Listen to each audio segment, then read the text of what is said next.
Hello.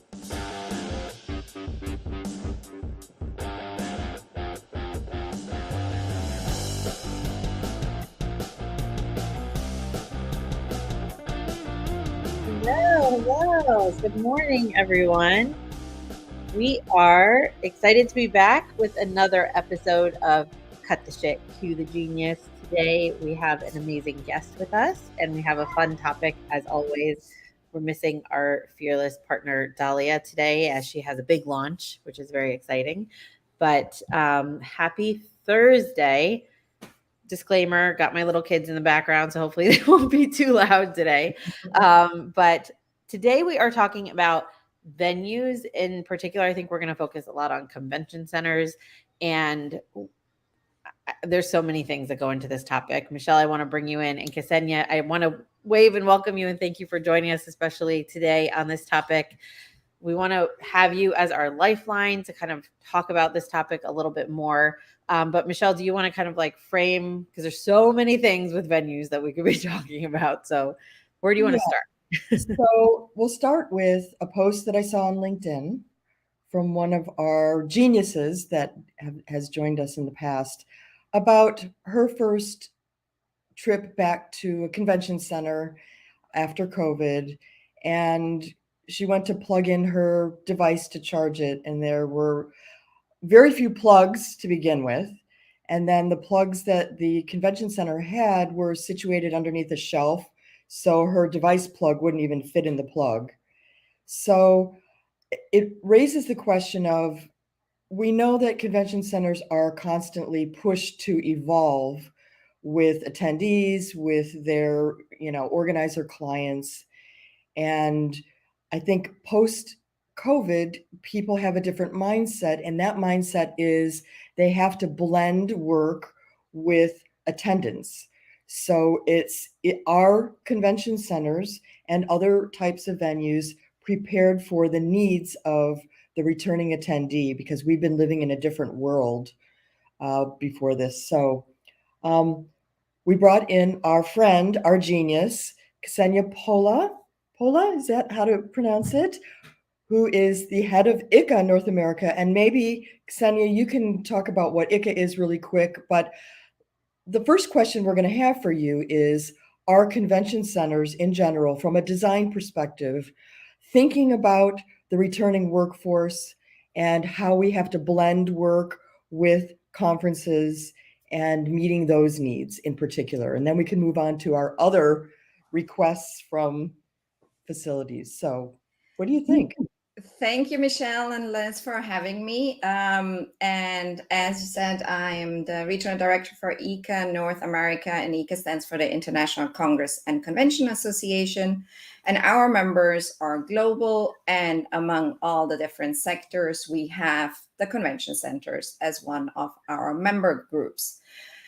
And just very in short, I do not think personally that the convention centers are ready for a new next normal and a new delegate. And personally, I think maybe some of the new venues being built or being adapted may be considering this.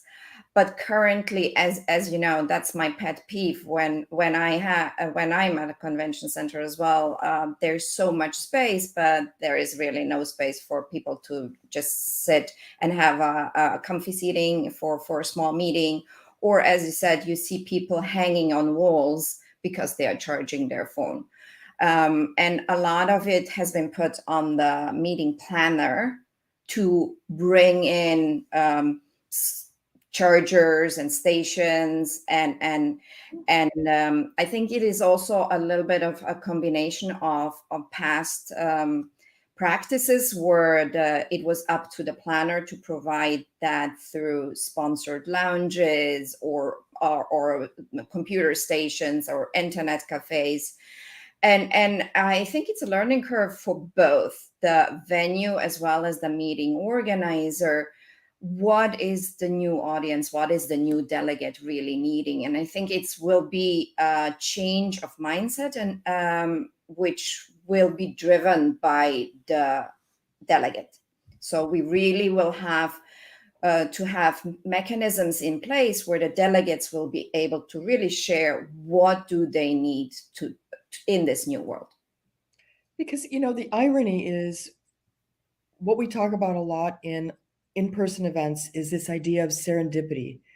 You're in a hallway, you meet someone, you want to have a conversation, and then it's like, okay, where do I go? We can sit on the floor, Mr. Stranger that I just met, just super uncomfortable if you're wearing a skirt, for one thing. We could go to the Starbucks, and it's really loud and, cacophonous out there. So it's like, what about, serendipity and all these things? Are we supposed to go back into then the exhibit area and try and find a space? So yeah, I think lacking in charging places, lacking in seating, lacking in intimate spaces. And yeah, it's all on the meeting planner to bring in more stuff so that we can accommodate these habits and preferences. But why does it always have to be on the planner? And to that, Liz, let's, from the planner perspective, what's on your guys' plate in terms of having to bring that stuff in and working with convention centers and your experience with, what your clients are looking for too in convention centers or facilities? Yeah, I don't work with a ton of convention centers because a lot of our clients are tech companies and very forward-thinking people who it would just be so cost prohibitive for them to rent a convention center and then on top of that make it what they want. So a lot of our clients are looking for the more kind of bleeding edge conference centers where they're, kind of wired up. They have amazing Wi-Fi. They're built for digital first events, that kind of stuff. So we don't work a ton with convention centers, but I've obviously been in them many, many times. Mm-hmm. And just in general, what we're experiencing with our clients is that they cost so much. Like I think convention centers and venues across the board are trying to, I guess, make up for the last few years. And we have clients where their budgets for the exact same event, same venue, same everything are double what they were pre-COVID. And they're stretched. How are they going to add anything to make the event better? Whether you're talking about technology or intimate spaces or charging stations, our clients are looking to cut everywhere that they can because they just can't afford what they were doing before, let alone to make it better. So I imagine the convention centers are saying the same thing. We've lost so much money and now you want us to make these intimate spaces and add natural light. And, I get it on both sides.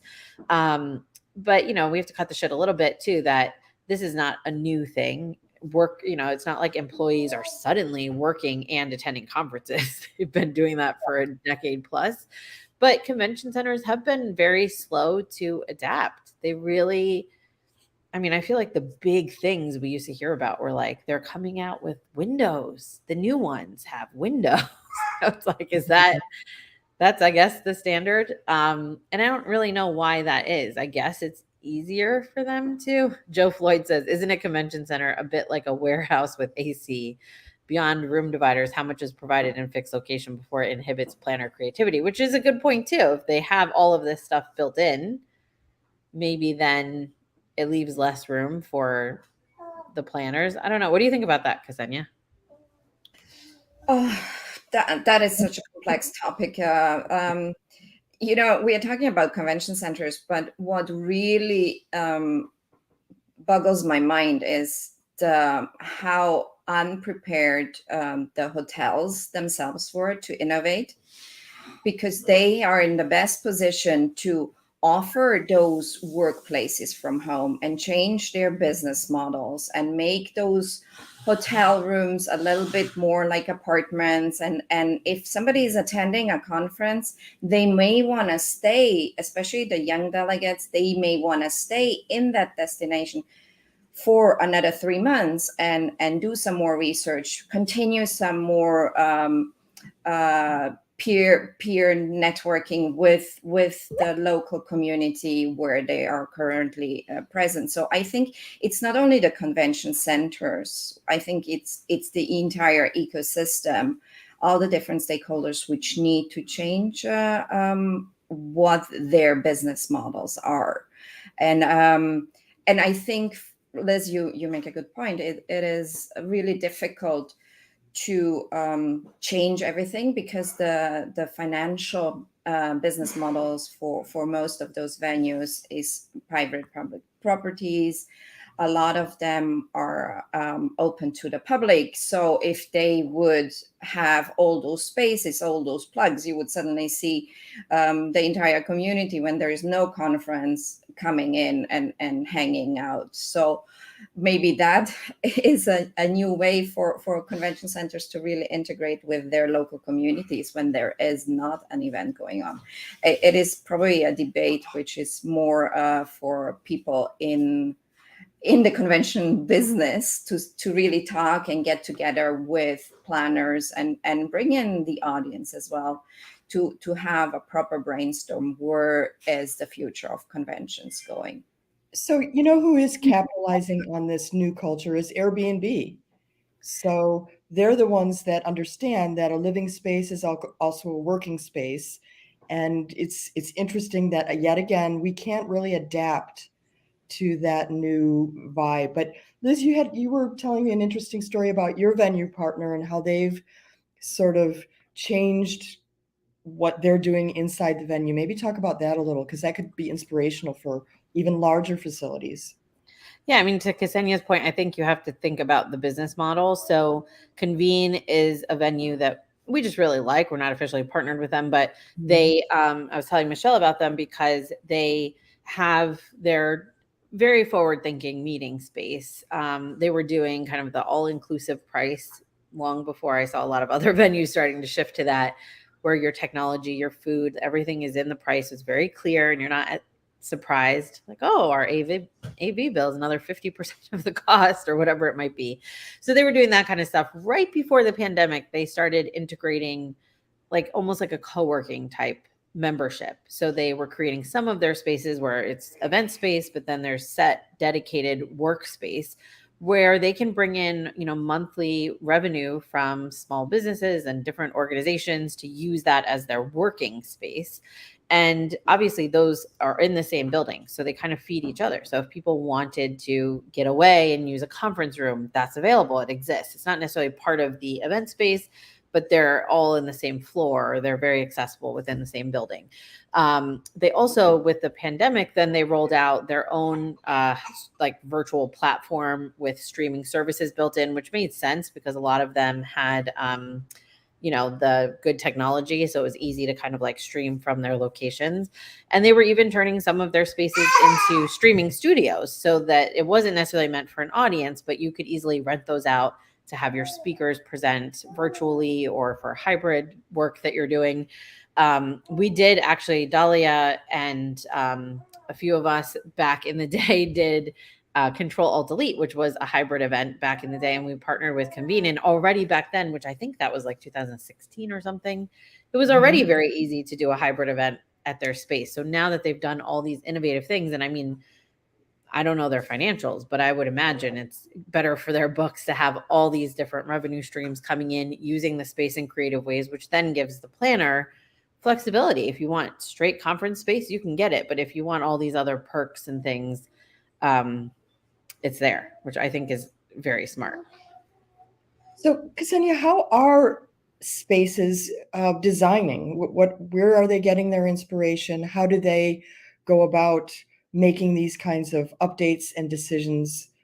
Is it by committee? Is it, because a lot of them are owned by municipalities, like you said, we have to bring in the mayor. What's the process here? So that is a very long process because there is a feasibility study of the viability of actually building a new conference center, which is purpose built. In some cases, they are repurposing a space which is already in existence. And especially in the US, there is a lot of examples, especially during the pandemic.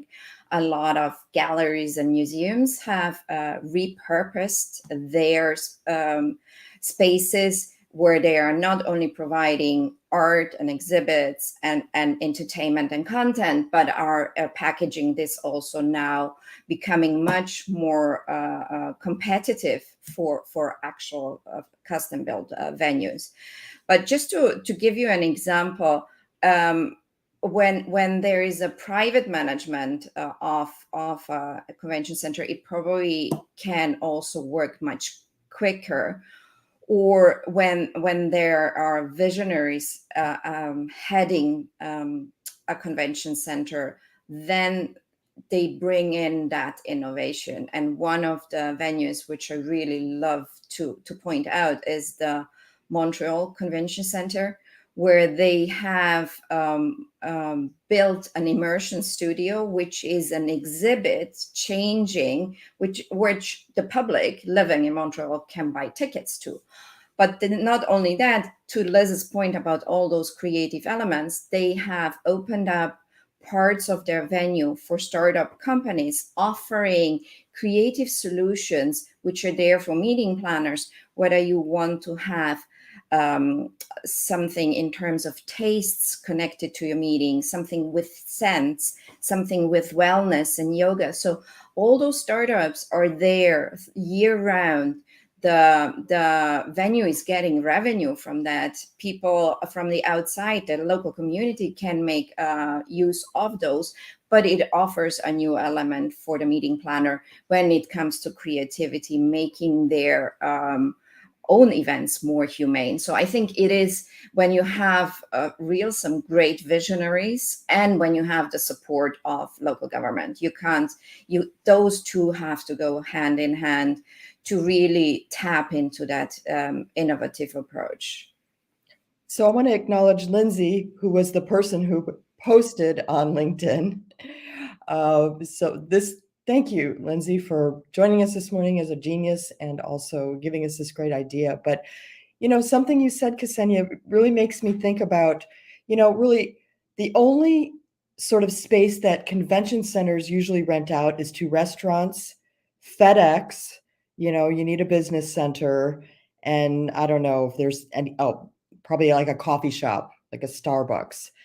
And I think those needs are changing. So if it's about just bringing services in, like wellness or things like that, can't they just actually rent out space so that then planners who are having events in the same building can make use of that for their attendees? And you could be really creative. I just remember back when our local grocery store put in the dry cleaners in one corner, I was like, oh man, that was great. So is that not a possibility to just bring in different sort of third parties? It certainly is, because it is being done. So I think it is also all about how the venue is laid out, whether that is a possibility, what the regulations are within their cities or within their countries, what they can bring in as additional services. And as I said, if you are open and innovative and visionary, you maybe sometimes have to draw outside the lines of what always has been done. But I think our industry is many times in that position where everybody's saying it has always been done, and we are very slow in adapting to change. I know when Dalia was talking a decade ago about, come on, people, we have to do more event tech, we have to be more agile and adaptable. Everybody was saying, yeah, no, it's just expensive. And suddenly COVID hit, and we are all masters in online events. And it has become more accessible in terms of costs. And I think in the end of the day, it is also the money is a huge factor. Ksenia, I know you have to go to speak in a few minutes, so feel free to, just duck out when you need to. Thank you. Thank you so much for joining us this morning. Yeah. So, Liz, it sounds then like everything again lands back on the planner's plate. So, as always. yeah. how do you I know how you feel about that in general, but how do you feel about, the facilities bringing in a lot of maybe third party services and infrastructure so that you don't have to put out quite as much effort on behalf of your client? Will clients be receptive to that? Or, is it just going to drive the costs of being in that facility up more? Because it's like having in-house AV, right? Now your FedEx package is like, $40 and it was 12 yesterday. So I don't know. Is it a good Yeah, that's idea? the part I think of, is that, as long as they're there, they're options, but you're not required to use them, then maybe it's a nice value add. I think the venue has to see it as revenue for them. I mean, if in any way that is not reducing costs that they have to charge to planners and other people because some of their costs are being covered by tenants for other purposes, I mean, they could rent the space. They could even take commission off, all the sales of that space. They can decide how they want to do that, but it always somehow ends up being more work on the planner and more expensive. Mhm. And I think I'm trying to read Lindsay's comment too. She said, I think in some ways it lands on the venue and the people who own the buildings. Or do I wonder if more and more planners will have to leave before change actually happens? I mean, essentially, that's what happens on our side, is that the clients are not interested in working in certain spaces because they don't have certain amenities or because the cost is so prohibitive. I mean, what we are seeing strongly across the board with our clients is that things are so expensive right now. They're so hard to find. They're hosting all their events 2022, and all of our clients are saying we're going back to the drawing board for 2023. So I think if venues are thinking like, we're booming, business is so great, finally we're back in person, and they think they're going to ride this wave, then this would be your warning that it's not going to stay like this. All of our clients are saying, as soon as this event's over, we need to talk about how we're integrating hybrid, how we're doing more virtual. And not all of our clients are the most forward thinking brands. I mean, these are just people who are making the decision based on, you know, Cost. cost. And we're also seeing, I had an interesting conversation last week with someone at the Twine event who said that all of their events have been moved back to in person, and they're only seeing about 30% of the attendance that they were seeing before, but Mhm. they're committed to in person. They have no interest in virtual or hybrid at all. So there are those conversations, but even that means way less people. So if you were booking a space that, for 10,000 people, that's not necessarily the future there either. So yeah, Lindsay's saying too, I think we're going to see a slump very soon, just like we've been seeing with event tech providers. I think the event tech provider slump is going to be ending sooner and going back up. And you're going to see those venues really start to feel the pain. Well, it sounds like events are going to be driven into, events will go to smaller venues. It will become more of an exclusive experience. Hence, venues like Convene are going to be the most attractive because they have the, adapted already, and they have the kind of this hybrid workspace. And then the rest of the attendees are going to be probably online. So it's going to likely shift anyway. So again, large convention centers, if you're not adapting to this new mindset about hybrid work and other services that people want, if they're stuck in, like Joe said, a big box with AC, I think they're going to just want more out of it. And we've talked about this before too. Attendees just don't want to go anymore. I mean, it's comfy being in your pajamas and fuzzy slippers if you can work from home. Before it was like, oh, I get to go to a conference, and it's good to get out and get out of the office. And now it's like, oh, I got to find somebody for the dog and the kids and it's too much. So they want to go to spaces like Airbnb, work and live spaces that are more accommodating to the new lifestyle. Yeah, I definitely think that's the case. Joe does make an interesting point about, does too much cookie cutter make all events the same, and at what premium to meet additional, cost and requirements for city and county owned facilities. Um, I think there will always be a space for raw spaces. Not every space has to be built out to have all these, features and functions. Mhm.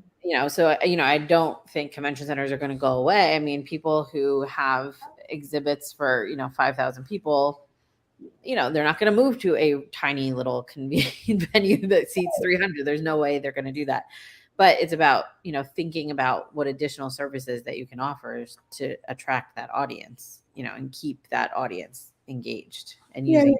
We're talking about running the opposite direction. Let's now make it this cool like workspace, when in fact we know that that's not going to be the solution for everybody. But the other end of the spectrum, where it is the big box, I don't know if that's going to be as appealing to sort of the new generations coming in, who really have different needs and wants around conferences, especially the just small, intimate meeting spaces. Just that, could be a start. We don't have to do everything. Convention centers out there don't, rip up your remodeling plans just yet. But some of the stuff, I think they have to start thinking about. So, yeah, I completely agree. Yeah. That is so cute. Oh, 6 children. I see Jill Brown made a comment. She said, I think a lot of issue is in a hotel ballroom, like 150 to 500 people. She was just producing something in a ballroom and keeps thinking whoever uses this space as it was designed, with the big chandelier, each group comes in and out, needs trusses. I think hotels as they design for future need to rethink, which is also another good point. Yeah, I'm also thinking about, with change, somebody wins and somebody loses, right? Oh, so maybe they're thinking like, okay, who's going to lose? Maybe taxpayers will have to pay more for these kinds of changes. Maybe it's going to be less labor intensive. So, those service providers might lose, On the other hand, it costs so much, as you were saying, Liz, for AV and all these other sort of services that are brought in there. They don't live 24/7 in that building, a small inventory maybe of projectors, but a lot of times it has to be brought in. So they might be reduced in some ways, but I think these are things that everyone has to just really address going forward. How is everyone in this ecosystem going to change just a little bit to advance us as a whole forward? And I think that venues play a really big role. And if they aren't engaged in these conversations, then they will lose. Going forward. So yeah, such a good point. And we often talk about like totally reinventing, but sometimes it's the little changes that still make a really big impact for reaching and changing, helping our industry change things. So it's a good point. Agree. So let's just bring this to a close. Yeah, we're about time already. It always flies by. I want to thank Ksenia for joining us. I know she had to jump off because she is a very busy woman. She has another speaking thing. We missed you, Dahlia. Michelle, thanks so much for helping run this conversation with Crazy Child. And and as always, thank you to our geniuses. We love Joe and Jill and Lindsay and all the comments, and Karen, who joins us every week. We missed Sean this week. I didn't see Sean. Oh, Sean's here. He's up at the top. So thank you to all of you for joining, for sharing your thoughts, your insights. We do always get new ideas for episodes from all of you, and we take all these things that we're learning. We talk about them, and then we take all the things we're learning from you. So thank you so much. All right, I guess that's it. We will be back next Thursday for another episode. Yep. I will be not here, but Dahlia will be here back. So it's the big rotation. We're all finding our ways. Got to make a living. What's going on here? All right. Thank you so much, Michelle. And thank you, everyone. Okay. Sounds good. Have a great day, everyone. Yeah. Bye. Bye.